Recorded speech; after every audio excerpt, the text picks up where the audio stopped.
오늘도 우리 주님 예수 그리스도의 이름으로 여러분 한 번 한 번을 축복합니다. 아멘.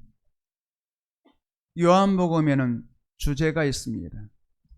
예수님은 하나님이라는 것이죠.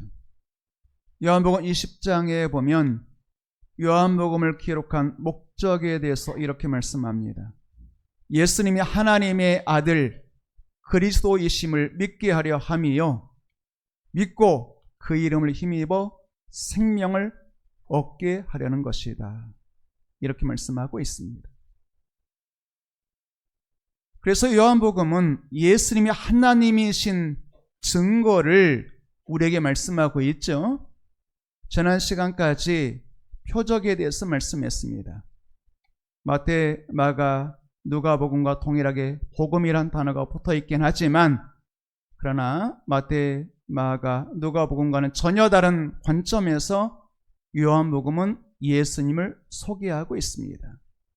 그래서 특별히 예수님이 하나님이신 것을 증명하는 7개의 기적을 표적이란 단어를 사용해서 요한복음에 기록하고 있습니다. 또 예수님이 하나님이신 것을 증명하는 또 하나의 모습으로 예수님의 자기소개를 말씀하고 있습니다. 다른 복음서에는 없는 오직 요한복음에만 있는 예수님이 자기를 스스로 소개하는 나는 이런 사람이다라는 자기소개 아니겠어요? 그 자기소개하는 모습이 오직 요한복음에만 기록되어 있습니다. 7개의 표적처럼 7개의 자기소개가 나오죠. 아마 여러분들이 제가 몇 가지 말씀드리면 그런 말씀이 있었지라고 하는 것을 기억할 수 있을 것 같습니다. 요한복음에 보게 되면 예수님은 첫 번째로 나는 생명의 떡이니 나는 생명의 떡이니 이렇게 말씀하고 있죠. 동일한 방법으로 우리에게 소개하고 있는데 두 번째로 나는 세상의 빛이니 이렇게 말씀하고 있죠. 그리고 세 번째로 나는 양의 문이니 네 번째로 나는 선한 목자니 다섯 번째로 나는 부활이요 생명이니 또 여섯 번째로 나는 길이요 진리요 생명이니 마지막 7번째 보게 되면 나는 참 포도나무요 이렇게 말씀하고 있습니다. 그러니까 요한복음에는 스스로 나는 그러면서 자기 스스로 자기가 누구인지에 대해서 소개하고 있는 말씀이 나온다 이렇게 말씀드리고 있습니다. 사실 우리는 나는 길이요 진리요 생명이니 그러면 예수님이 길 진리 생명인가 보다 이렇게 이해할 수 있겠죠? 그런데 유대인들은 예수님의 이 자기소개 말씀을 들으면 이분이 지금 자기가 하나님이라고 말씀하는 것이구나 금방 깨닫게 되는 것입니다. 왜냐하면 구약 성경에 보게 되면 하나님에 대해서 나오는 구약 성경에 보게 되면 하나님이 자기를 소개하는 장면이 나옵니다. 출애굽기 3장에 보게 되면 호렙산의 떨게나무 불꽃 가운데서 하나님께서 모세를 찾아오시고 만나 주시잖아요. 그리고 모세에게 내가 너를 내 백성에게 보낼 것이다. 내가 너를 애굽의 왕 바로에게 보낼 것이다. 그에게 가서 내 백성을 보내라. 내 백성이 예배하리라. 말하고 모세에게 말씀하셨습니다. 그래서 모세가 하나님께 이렇게 묻죠. 하나님, 당신이 내게 나타나셨습니다. 그리고 나에게 내 백성에게 찾아가라고 말씀하셨습니다. 그런데 만약에 내 백성이 이스라엘 백성이 네가 만난 하나님이 누구냐? 네가 만난 하나님의 이름이 뭐냐? 이렇게 물어본다면 나는 하나님 당신에 대해서 뭐라고 이야기해야 되겠습니까? 이렇게 물어보게 되죠. 그러자 하나님이 모세에게 이렇게 말씀하십니다. 나는 스스로 있는 자니라. 나는 스스로 있는 자니라. 그러니까 구약 성경에 특별히 출애굽기 3장에 보게 되면 하나님이 자기를 소개할 때 나는 스스로 있는 자니라 이렇게 말씀하셨어요. 그러니까 유대인들은 나는 누구다라고 하는 말씀을 딱 들으면 이것은 하나님이 말씀하시는 방법이에요. 하나님이 자기를 소개하는 모습이에요. 그러니까 예수님께서 나는 세상의 빛이다 말씀하시면 유대인들은 즉각 저분이 지금 자기가 하나님이라고 말씀하는구나 이렇게 깨닫게 된다는 것입니다. 그러니까 요한복음은 7개의 표적으로 예수님이 하나님이신 것을 증명하고, 또 다른 복음서에는 없는 오직 요한복음에만 있는 예수님의 자기소개 7개의 말씀으로 예수님이 하나님이신 것을 증명하고 있는 것입니다. 그럼 오늘은 예수님의 자기소개 첫 번째가 되겠죠. 예수님의 자기를 소개하는 말씀이 나오게 되는 것입니다. 그러면 예수님은 뭐라고 말씀하셨을까요? 예수님은 자기를 소개하면서 나는 생명의 떡이다, 이렇게 말씀하셨어요. 물론 생명의 떡이다는 그 말씀에도 강조점이 있지만, 나는 누구다라고 할 때에 나는 스스로 있는 자다라고 하는 하나님의 자기소개의 모습으로 자기를 소개함으로 세상 사람들에게, 특별히 구약 성경을 잘 알고 있는 유대인들에게 나는 하나님이다, 이렇게 지금 선포하고 있는 것입니다. 35절 말씀 볼까요? 35절 말씀 보면 예수님이 이렇게 말씀하시죠. 나는 생명의 떡이니, 나는 생명의 떡이다, 이렇게 말씀하셨어요. 그러면서 이렇게 덧붙여서 말씀하죠. 나는 생명의 떡이기 때문에 내게 오는 자는 결코 줄이지 아니할 터이요, 나를 믿는 자는 영원히 목마르지 아니하리라. 이 말씀을 잘 보게 되면 내게 오는 자가 누구인지를 설명할 때 나를 믿는 자라고 말씀하고 있습니다. 그러니까 예수님께서 내게로 나오라, 이 말씀 무슨 뜻이겠어요? 나를 믿어라, 이런 말씀이 되는 것입니다. 그러면서 나는 생명의 떡이니 내게 오는 자는 결코 줄이지 않을 것이다, 배고프지 않을 것이다, 목마르지 않을 것이다, 이렇게 말씀하셨어요. 여러분, 하나님이 사람을 창조하실 때 하나님이 사람을 육체는 흙으로 지으셨고 영혼은 하나님의 생기를 그 코에 불어 넣으심으로 살아있는 영, 생명이 되게 하셨습니다. 그러니까 사람은 육체와 영혼으로 되어 있다는 것이죠. 히브리서의 말씀 보게 되면 사람이 한번 죽는 것은 정해진 것이요, 그 후에는 심판이 있다. 그 말은 무슨 뜻이겠어요? 사람이 죽는 것은 육체가 죽는 것이지만, 그러나 육체는 죽을지언정 육체 안에 있는 사람의 영혼은 영원히 죽지 않습니다. 그리고 반드시 하나님의 심판대 앞에 서게 되는 날이 오는 것입니다. 그러니까 모든 동물들은 흙으로 만들어졌죠. 그러니까 육체의 본능만 채워지면 모든 동물들은 만족하는 것이죠. 예를 들면 먹이를 배부르게 먹으면 모든 동물들은 만족할 거예요. 행복할 거예요. 그런데 사람은 그런 말이 있잖아요. 밥만 먹고는 못 살아요.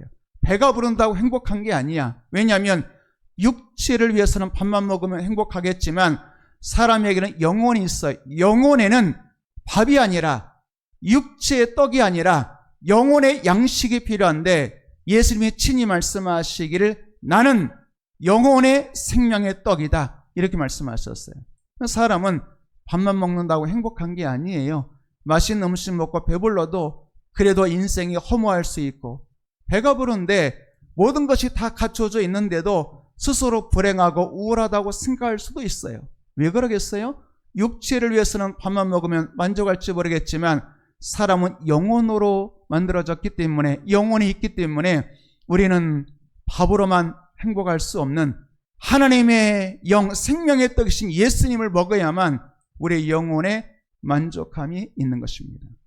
그래서 육체를 위해서는 밥을 먹으면 돼요. 그런데 영혼을 위해서는 생명의 떡이라는 말은 내가 너의 영혼의 밥이다, 이런 말씀이 되는 것입니다. 여러분, 여러분의 영혼을 위해서 예수님을 영혼의 생명의 떡으로, 밥으로 날마다 먹는 여러분 되기를 축복합니다.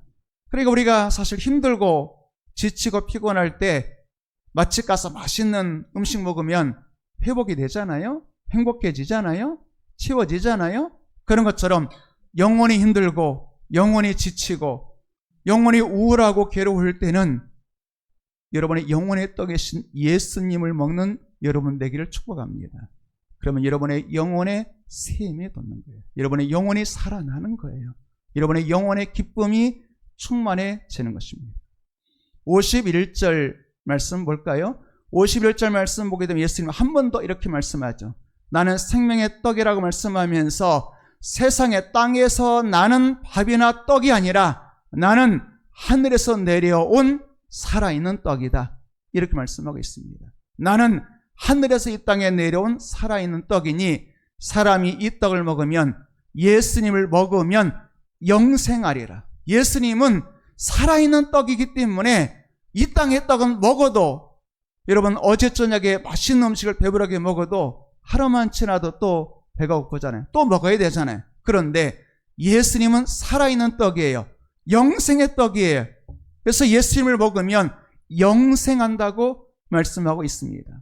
그러면서 예수님이 나는 하늘에서 내려온 살아있는 떡인데 이 떡을 먹으면 영생한다 그러면서 이 떡이 뭐냐라고 말할 때 내가 줄 떡은 그 세상의 생명을 위한 내 살, 이렇게 말씀하셨어요. 이 떡은 나의 살이다. 53절 말씀 볼까요? 그러면서 이렇게 또 말씀하셨죠. 인자의 살을 먹지 아니하고 인자의 피를 마시지 아니하면 너희 속에 생명이 없느니라. 이것을 거꾸로 말하면 인자의 살을 먹고 인자의 피를 마시면 우리 안에 생명이 있다. 이렇게 말씀하고 있는 것이죠. 여기서 말씀은 인자는 예수님을 이야기한다는 것 여러분 아시죠? 이 말씀을 가만히 듣다 보면 그런 말씀이 떠오릅니다. 예수님께서 십자가 지시기 전날 6월절 만찬 자리에서 제자들에게 이렇게 말씀하셨죠. 떡을 주시면서 말씀하시기를 이것을 받아서 먹어라. 또 이후에 잔을 주시면서 말씀하시기를 이것을 마시라. 이것은 많은 사람을 위하여 흘리는 바 나의 피 곧 언약의 피니라. 떡을 주시면서 받아서 먹어라. 이것은 내 몸이니라. 잔을 주면서 받아서 마시라. 이것은 나의 언약의 피니라. 많은 사람의 죄를 용서하기 위해서 흘리는 나의 피니라. 이렇게 말씀하셨습니다. 6월절 최후의 만찬. 6월절 그러면 뭐가 생각나죠? 이스라엘 백성들이 애굽에서 종살이할 때에 하나님께서 이스라엘 백성들을 출애굽 구원시키셨습니다. 그런데 하나님이 이스라엘 백성들에게 이렇게 말씀하셨죠. 어린 양을 잡아 그 피를 문설주와 임방에 바르면 죽음의 사자가 넘어가리라. 넘어간다는 말이 6월이라는 뜻입니다. 그러니까 사실 애굽 사람이나 이스라엘 백성들이나 다 똑같아요. 애굽 사람도 죄인이고 이스라엘 사람들도 죄인입니다. 그런데 똑같은 죄인이기 때문에 똑같이 심판받아야 마땅한데 하나님께서 이스라엘 백성들에게는 어린 양의 피를 문설주와 임방에 바르면 어린 양의 피를 보고 죽음의 사자가 넘어가리라. 그런데 6월절 그 어린 양은 그림자일 뿐이에요. 6월절 어린 양의 실체는 예수님이죠. 그러니까 예수님이 이 땅에 오셨을 때 세례 요한이 예수님을 보고 이렇게 말했죠. 보라, 세상 죄를 지고 가는 하나님의 어린 양이라. 예수님은 6월절의 어린 양으로 이 땅에 오셨어요. 6월절 어린 양이 죽어서 그 피를 흘려 그 피를 문설주와 임방에 발랐던 것처럼 예수님은 6월절 어린 양으로 오셔서 십자가에서 자기 몸을 찢고 피 흘려 주심으로 여러분의 죄를 용서해 주시고 구원해 주셨습니다. 하나님의 심판에서 생명을 얻게 하셨습니다. 예수님은 그렇게 6월절 어린 양이 되셨죠. 최후의 만찬 자리에서 떡 주시면서 이것은 내 몸, 잔 주시면서 이것은 나의 언약의 피라고 말씀하신 것처럼 요한복음에서 예수님은 다시 한번 이 말씀과 똑같이 인자의 살을 먹지 아니하면, 인자의 피를 마시지 아니하면, 그러니까 이 말은 무슨 뜻이겠어요? 예수님의 살과 피를 먹는다의 의미는 예수님의 십자가에서 살이 찢겨진 것이, 살이 찢겨질 때 피 흘린 그 피가 나의 죄를 용서하기 위한 것임을 마음으로 믿는 것입니다. 그러니까 예수님께서 이렇게 말씀하셨잖아요. 이것을 먹어라. 만찬 자리에서 떡을 먹는다는 의미가 뭐겠어요? 떡이 떼어지고 찢겨질 때 예수님께서 십자가에서 몸이 찢겨지는 것을 상징하면서 떡을 먹는다는 것은 예수님의 십자가에서 살이 찢기고 피 흘리고 죽으신 것이 나의 죄 때문인 것을 믿는 겁니다. 오늘 인자의 살을 먹고 인자의 피를 마시라 의미도 똑같아요. 예수님의 십자가에서 자기 몸을 찢어서 살을 찢었어. 그리고 살이 찢긴 자리에서 흘러나는 그 피를 나를 위해서 흘려주심으로 나의 모든 죄 용서해 주시는 것을 내가 믿는 것입니다. 그것을 믿으면 영생하리라고 말씀하고 있는 것입니다. 여러분, 실제로 히브리서 10장에 보게 되면 예수님이 십자가에서 숨쉴 때 예루살렘에 있는 성전의 휘장이 위에서 아래까지 찢어졌다고 말씀하고 있잖아요. 하나님이 찢으신 겁니다. 성전의 휘장의 기능이 뭐겠어요? 그 휘장은 성전 안에는 성소와 지성소가 있어요. 지성소라는 말은 지극히 거룩한 것이죠. 지극히 거룩한 것의 의미가 뭐겠어요? 지극히 거룩하신 하나님이 거하시기 때문에 그것이 바로 지극히 거룩한 곳 지성소인 것입니다. 그런데 그 지성소는 휘장으로 막혀 있어요. 막혀 있다의 의미는 아무나 들어올 수 없다는 의미가 되겠죠. 오직 단 한 사람, 대제사장, 오직 1년에 단 한 번 대속죄일에 지성소에 들어갈 수가 있습니다. 그런데 예수님이 십자가에서 죽으실 때 하나님께서 성전의 휘장을 아래에서 위에서 아래까지 찢으셨다의 의미는 이제는 누구든지 대제사장이나 누구든지 그리고 1년에 단 한 번이 아니라 언제든지 하나님의 임재 앞으로 지성소로 들어올 수 있다고 말씀하고 있습니다. 그것을 히브리서 기자는 히브리서 10장에서 이렇게 말씀하고 있죠. 예수님께서 십자가에 죽으심으로 하나님께 나아가는 새로운 살 길을 열으셨으니 그 휘장은 자기 육체니라. 히브리서 기자는 휘장이 찢겼다고 말씀하는데 찢어짐으로 하나님께 나아가는 새로운 살 길이 열렸다고 말하는데 그 휘장은 예수님의 육체, 몸을 상징하는 거라고 말씀하고 있는 것입니다. 그러니까 휘장이 찢어졌다의 의미는 예수님의 몸이 십자가에서 찢어졌다는 의미가 되는 것입니다. 여러분, 예수님의 몸이 찢어짐으로 하나님께 나아가는 새로운 살길, 영생의 길이 열렸다는 것 믿으시기를 주님의 이름으로 축복합니다. 그렇게 예수님은 내가 너의 생명의 떡이야. 너의 영혼에 영생을 주는 생명의 떡이야. 이렇게 말씀하고 있는 것이죠. 그러면서 나의 살을 먹고 나의 피를 마셔라. 나의 십자가를 믿고 내가 너를 위해서 몸짓고 피 흘린 것을 믿어라. 이렇게 말씀하고 있는 것입니다. 그러면 생명의 떡인 예수님을 먹으면 어떻게 될까요? 생명의 떡 예수를 먹는다의 의미는 십자가의 예수를 마음으로 믿는다의 의미라고 말씀을 드렸어요. 생명의 떡이신 예수를 먹으면 어떻게 되겠어요? 첫 번째로 영생을 얻게 됩니다. 54, 5절 말씀 볼까요? 내 살을 먹고 내 피를 마시는 자는 영생을 가졌고. 그러니까 예수님께서 만찬자리에서 하신 말씀처럼 자기 몸을 주시고 자기 피를 주시면서 먹고 마시면 영생한다고 말씀하는 것처럼 내 살을 먹고 내 피를 마시는 자는, 이 말은 예수님의 십장에서 몸을 찢고 피 흘리신 것을 믿는다고 말씀드렸잖아요. 그러면 영생을 가졌고 그리고 마지막 날에 내가 그를 다시 살리리니. 그 말은 뭐겠어요? 영생 가졌기 때문에 사람이 살다가 80, 90 혹은 100살이 되면 다 죽잖아요. 그런데 사람이 죽음으로 끝이 아니에요. 죽는다 의미는 육체가 죽는다는 의미일 뿐이에요. 사람의 영혼은 무덤에 가지 않습니다. 육체는 나온바된 흙으로 가겠지만 영혼은 하나님께로부터 왔기 때문에 하나님께로 가는 거예요. 그리고 무덤 속에는 그의 육체도 예수님이 재림의 주님으로 심판의 주님으로 강림하실 때 다시 육체가 부활하게 될 줄로 믿습니다. 그러니까 부활한다의 의미는 영혼이 부활한다의 의미가 아니에요. 영혼은 죽지 않기 때문에 영생하죠. 그러나 육체는 죽기 때문에 그 육체는 예수님 재림하실 때 다시 살아나는 것입니다. 그리고 예수님은 요한복음 5장에서 이렇게 말씀하셨죠. 무덤 속에 있는 자들이 다 하나님의 아들의 음성을 들을 때가 오나니 듣는 자는 살아나리라.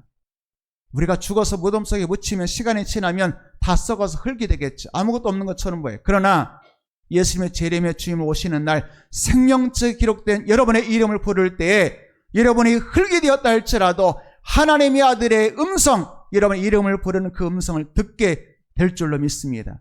그리고 그 듣는 날 다시 영광의 몸으로, 썩을 몸을 심었지만 썩지 아니할 몸으로, 쇠할 몸을 심었지만 쇠하지 아니할 몸으로, 육의 몸을 심었지만 영의 몸으로 다시 부활하게 되는 것입니다. 그러니까 영생 가졌고, 그 말은 뭐겠어요? 죽음으로 끝이 아니라 마지막 날, 심판의 날, 재림의 날 내가 그를 다시 살리리니. 55절까지 말씀 볼까요? 55절, 왜 예수님의 살이 영생을 주는 살이냐? 내 살은 참된 양식, 내 피는 참된 음료. 이렇게 말씀하고 있죠. 여러분, 오직 예수님만 여러분에게 영생을 주시는 생명의 떡인 것 믿으시기를 주의 이름으로 축복합니다. 오직 예수님밖에 없어요. 요한복음 10장에 보면 예수님이 이렇게 말씀하셨죠. 내가 곧 길이요 진리요 생명이니. 그리고 이렇게 말씀하셨어요. 나로 말미암지 않고는 아버지께로 올 자가 없느니라. 그거는 뭐겠어요? 아버지 하나님께 가는 길은 나로 말미암지 않고는, 오직 예수님, 길 대신 예수님을 통해서만 아버지 하나님께 나갈 수 있다는 것입니다. 다른 길은 없어요. 다른 길은 없습니다. 오직 예수님만 길이고 아버지께로 가는 오직 유일한 길이라고 말씀하고 있는 것입니다. 뭐 세상에서야 서울 가는 길이 기차 타고 버스 타고 혹은 뭐 이런저런 길이 있을지 모르겠지만, 하나님께로 가는 길은 오직 한 길, 예수님의 길밖에 없다는 것 믿으시를 축복합니다. 사도행전 4장에도 같은 말씀 하셨죠. 다른 이름으로는 구원을 받을 수 없나니 천하 사람 중에 구원을 받을 만한 이름은 오직 예수의 이름밖에 없다. 이렇게 말씀하고 있습니다. 여러분, 오직 예수님 통해서만 영생을 얻을 수 있습니다. 예수님을 통해서만 구원을 받을 수가 있습니다. 생명의 떡인 예수님을 먹을 때 우리는 영생을 얻게 되죠. 두 번째가 되겠습니다. 생명의 떡인 예수를 먹으면 어떻게 될까요? 먹으면 한 몸이 되는 것입니다. 여러분, 우리가 밥을 먹잖아요. 떡이라는 말은 밥이라는 의미인데, 밥을 먹으면 밥이 내 안에 들어오죠. 그러면 그 밥은 내 안에서 소화가 되죠. 그러면 그 밥이 바로 내 안에서 살이 되고 피가 되고 내가 되는 것입니다. 내 안에 들어오면 나와 한 몸이 되는 거예요. 그런 것처럼 예수님을 먹으면, 다른 말로 말하면 예수님을 믿으면 예수님과 내가 하나, 한 몸이 된다고 말씀하고 있죠. 56절 말씀 보도록 할까요? 내 살을 먹고 내 피를 마시는 자는 내 안에 거하고 나도 그의 안에 거하리라. 이렇게 말씀하셨어요. 거한다는 말이 무슨 뜻이겠어요? 여러분, 예수님이 이 땅에 왜 오셨을까요? 하늘의 영광 보좌를 버리시고 하나님이신 예수님이 육신을 입으시고 이 땅에 오셨어요. 우리가 이 성육신이라고 말하죠. 하나님이야도 이 땅에 왜 오셨을까요? 왜 하늘을 영광 보좌 버리고 낳고자 이 땅에 오셨을까요? 왜 육신을 입으시고 오셨을까요? 요한복음 1장에 보게 되면 이렇게 말씀하고 있습니다. 말씀이 육신이 되어 우리 가운데 거하심에 우리가 그의 영광을 보니 독생자의 영광이요 의대와 진리가 충만하더라. 말씀이 육신이 되어 우리 가운데 거하심에, 거라는 말이 뭐겠어요? 산다는 뜻이잖아요. 그러니까 예수님이 이 땅에 왜 오셨어요? 여러분 안에 사시려고, 거하시려고 이 땅에 오셨습니다. 오늘도 내 안에 거하고 내가 너희 안에 거하리라. 이 말이 무슨 뜻이겠어요? 예수님이 이 땅에 오신 것은 우리 안에 거하시려고, 사시려고 이 땅에 오셨다는 것입니다. 여러분, 예수님은 십자가에 죽으시고 부활하시고 하늘로 승천하셨죠. 그런데 그 예수님 우리 안에 어떻게 거하시겠어요? 예수님 말씀하셨죠. 내가 하늘로 올라가면 예수 그리스도의 영, 성령, 보혜사를 내가 너에게 보내리라. 그러니까 여러분, 예수님 우리 안에 거하신다는 말은 예수의 영, 성령으로 우리 안에 거하신다는 것입니다. 거한다는 말은 집에 산다는 뜻이잖아요. 실제로 고린도서 3장에 보게 되면 너희가 하나님의 성전인 것과 하나님의 성령이 너희 안에 거하시는 것을 알지 못하느냐. 너희가 하나님의 성전. 성전은 뭐 하는 것이죠? 예수님 말씀하셨잖아요. 성전은 내 아버지의 집이다. 그러셨어요. 성전은 하나님이 거하시는 것입니다. 여러분, 성전은 하나님의 집이고 하나님이 거하시는 것입니다. 구약시대는 성전에 하나님이 거하셨는지 모르겠지만 성령이 이 땅에 오시면서부터는 너희가 바로 하나님의 성전이다, 이렇게 말씀하셨어요. 여러분의 몸이 하나님이 거하시는 성전인 것 믿으시길 바랍니다. 하나님 우리 안에 어떻게 거하셔요? 하나님의 영, 예수 그리스도의 영, 성령으로 우리 안에 거하세요. 그러니까 고린도전서 말씀 보게 되면 너희 안에 성령이 거하시는 것 알지 못하느냐. 너희 안에 성령이 계신다고 말씀하고 있는 것입니다. 여러분, 내 안에 예수님이 내 안에 계시잖아요. 그러면 여러분, 내 안에 나는 죽고 예수님으로 산다면, 내 안에 예수님이 거하신다면 이제 우리는 예수님과 함께 사는 것입니다. 아니, 오히려 예수님을 위하여 사는 것이죠.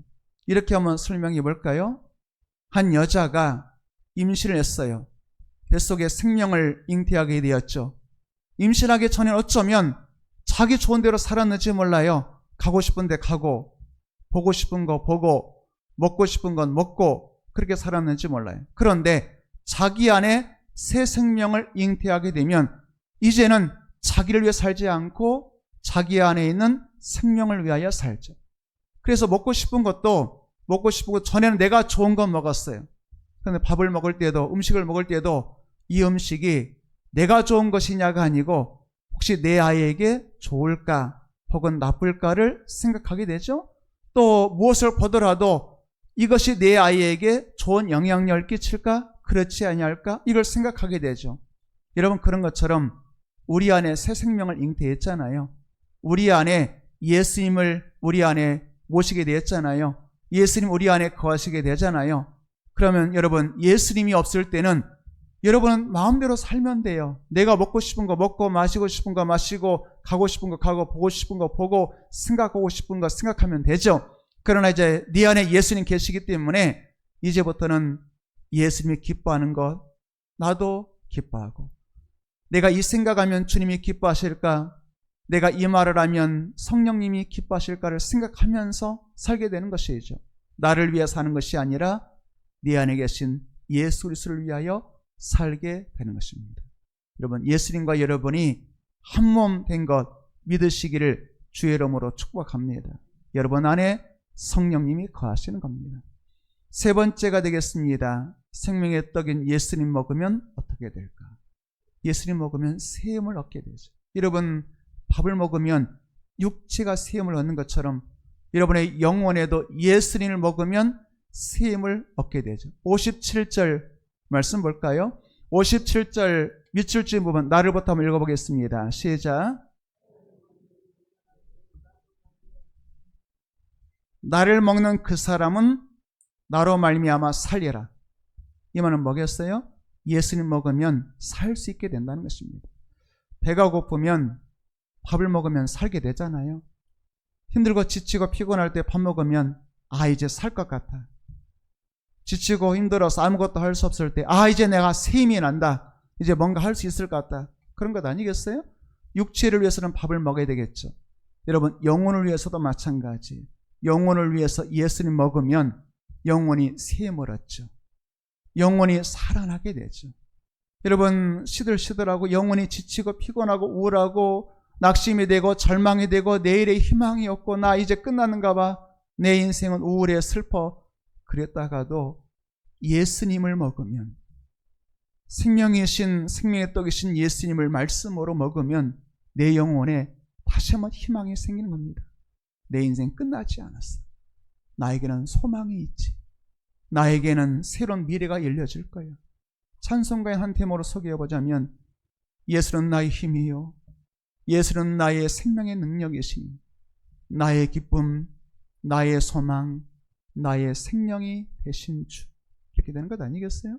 여러분, 그렇기 때문에 여러분들이 배가 고플 때, 지치고 피곤할 때 맛집에 가서 맛있는 음식 먹고 이제 살 것 같다, 행복하다, 그런 것처럼 여러분이 영혼이 힘들고 영혼이 지치고 영혼이 피곤하고 영혼이 우울할 때는 영혼의 맛집 성경 하나님의 말씀으로 돌아오는 여러분 되기를 축복합니다.